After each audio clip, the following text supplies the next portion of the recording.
يا صباح الفل او مساء الفل يا حلوين، يا رب كلكم تكونوا بخير. النهاردة هنعمل مثلثات ديسباسيتو، حاجة كده حلوة جميلة قوي قوي قوي، وطعمها كان روعة بصراحة. وتقدري تعمليه في البيت وتبقى حاجة كده حلوة تفرحي بيها اولادك. مقاديرنا: كوبايتين دقيق، و3 معالق سكر، او يعني على حسب اللي انت بتحبيه، وفانيليا وبيكنج باودر، و3 بيضات، وبيكنج صودا، ونص كوباية زيت، وكاكاو خام. حطيت ال3 بيضات، وحطيت 3 معالق سكر عليها كبيرة. تمام. وهحط الفانيليا، وهحط برضو حبة بيكنج باودر صغننين، والبيكنج صودا ضروري في الوصفة ديت علشان تعدل معاكي القوام وكده. وهتجيبي برضو نص كوباية او كوباية الا ربع لبن، وتقلبيها كده يعني مع بعض. في ناس بتعمل الدسباسيتو ده بالكيكة الاسفنجية، بس لا، انا هعملها ايه بحيث تبقى كيكة كده ايه خام يعني، كيكة كده حلوة كده، يعني عارفة اللي هو تبقي بتاكلي كده وحاجة كده لذيذة. خلاص، انا ضربت بقى الخليط كله مع بعضه. هحط بقى الدقيق بتاعي حاجة حاجة، واهم حاجة الكاكاو يكون خام، عشان لو الكاكاو فيه مسكر او فيه سكر شوية هيبقى مسكرة قوي معاكي. فبرضو شوفي انتي على حسب احتياجك، او على حسب ما انتي حابة ايه. وهبدأ اقلب الخليط ده كويس قوي قوي قوي قوي مع بعضه كده هوت، لحد ما يبقى قوامه كويس وحلو كده ولين. وبعد كده هحط الحاجة اللي هي هتنفش لي الكيكة وهتخليها حلوة: مية مغلية، نص كوباية مية مغلية. ابدأ ان انا اقلب بقى ايه الخليط كله ببعضه لحد ما يبقى خليط كده جميل. واكون محضرة صينية فيها ورقة الزبدة بتاعتي، وهبدأ ان انا بعد ما اقلب الخليط كله ببعضه بالاسباتيولا كده، هفضل اقلب يمين شمال عشان لو في الجوانب في حاجة.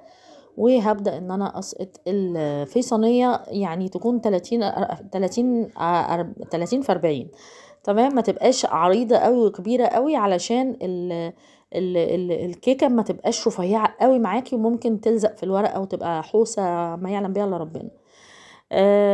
اتمنى ان انت تعملي لايك وانت بتتفرجي كده، وتصلي على النبي الاول يعني. تمام.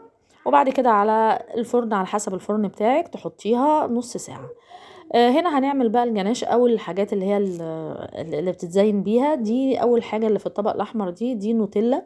فحطيت عليها حبة لبن وحبة زيت زي ما انتم شايفين. تمام. وقطعت شوكولاتة بيضة وشوكولاتة بني زي ما انتم شايفين برضو في الاطباق اللي ورا. بص، الزيت بيدي للنوتيلا لمعة جميلة قوي. حطيت برضو زي ما انتم شايفين كده، هو قطعتها الشوكولاتة، وما عملتهاش على بخار مية ولا حاجة. لا، مجرد ان انا جبت حبة مية مغلية، وحطيت عليهم الاول معلقة او معلقتين، شوفي على حسب ما انت عايزة، كريم شانتيه، بحيث تديلها طعم حلو. يعني حطيت حبة لبن هنا وحبة لبن هنا، وبالمية السخنة هتلاقيها دابت في ايديكي وبقت زي الفل. كل ما تلاقي الصوص اللي هو الشوكولاتة ده خفيف، عايزة تقليه، حطي معلقة من الكريم شانتيه.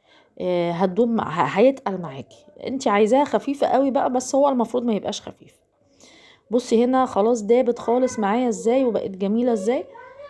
وبرضو هشتغل في الناحية التانية برضو نفس الكلام في الشوكولاتة البيضة، وهو لقيتها خفيفة فبقيت احط عليها معلقة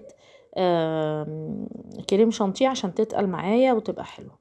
خلاص، هنا الصوصات اهو بجهز فيها، هخليها بقى على جنب. هحط برضو هنا معلقة زيت عشان تبقى لامعة كده وحلوة، وبرضو هنا هحط معلقة زيت عشان تبقى لامعة وحلوة برضو. وبعد كده هجهز بقى الكريم شانتيه. طبعا الكريم شانتيه مش محتاج ان غير ان انت تحطي البودرة وعليها حبة لبن ساقع او مية ساقعة، وبعد كده تضربي بالمضرب بحيث ان الدنيا تبقى معاكي زي الفل.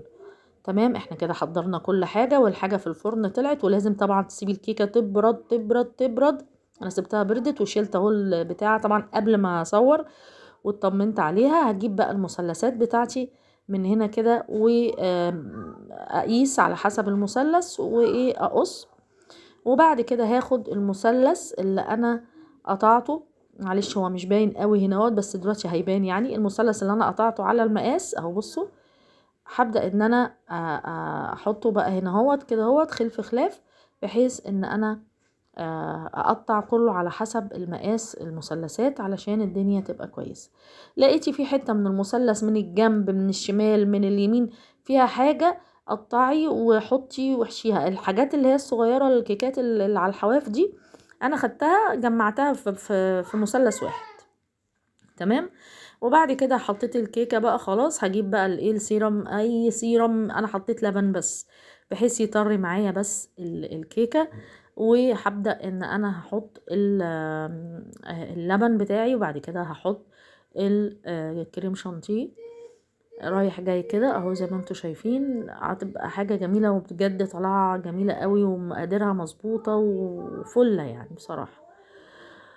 بس كده، صليتوا على النبي بينا يا ولاد عليه الصلاة والسلام.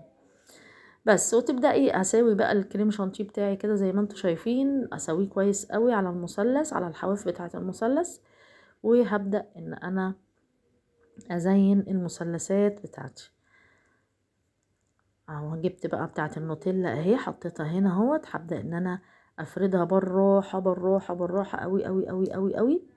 لو عايزه تسيلي شويه النوتيلا ممكن تحطي عليها حبه لبن صغنطاطين خالص، بس ما تزوديش علشان السيرم ما يبقاش ايه خفيف قوي. حطيت هنا بقى خلاص كلها عملتها بالشوكولاته بصراحه، لان انا كنت نفسي احط عندي صوص فراوله وعندي صوص كراميل، بس بصراحه لقيت احلى حاجه شوكولاته. يعني الواحد يعني ايه بيحب الشوكولاته اكتر من اي حاجه تانية يعني. فممكن انتي بقى دي حرية شخصية، عندك صوص كراميل من اللي هو الجاهز ده حطيها. لان انا برضو كان يعني المقادير دي عملت لي 7 مثلثات، فحطيت منهم حطيت 3، واحد فراولة وواحد صوص فراولة واحد صوص كراميل وواحد صوص توت.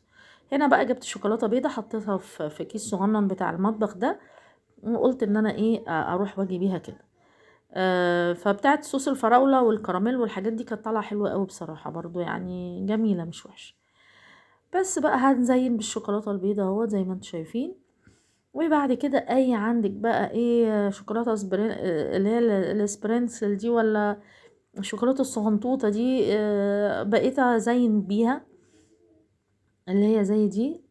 وكان عندي برضو لو عندك بسكوت ممكن تحطيه فيها. عندك اللي هو الويفر ده ماشي. انا خدت حبة من الشوكولاتة اللي انا قطعتهم اللي هي الشوكولاتة البني، خدت منها مبشور كده حاجة بسيطة ورحت حطاه برضو دلوقتي هتشوفوه اهو. بصوا اللي هو في الجناب دوت. تمام. حطيته اهوت برضو كانت عاملة برضو طعم حلو. الويفر برضو كان عندي الويفر ده جبته ورحت حطاه كده في النص. انتي بقى زيني حاجتك بقى واعمليها زي ما انتي عايزة. اتمنى يا رب الفيديو يكون عجبك، اتمنى الوصفة تعمليها بجد هتعجبك جدا جدا جدا جدا. ما تنسيش لو عجبك الفيديو تحطي لايك وتشتركي عند نونا، ان شاء الله اللي جاي احلى باذن الله. واشوفكم على خير الفيديو الجاي.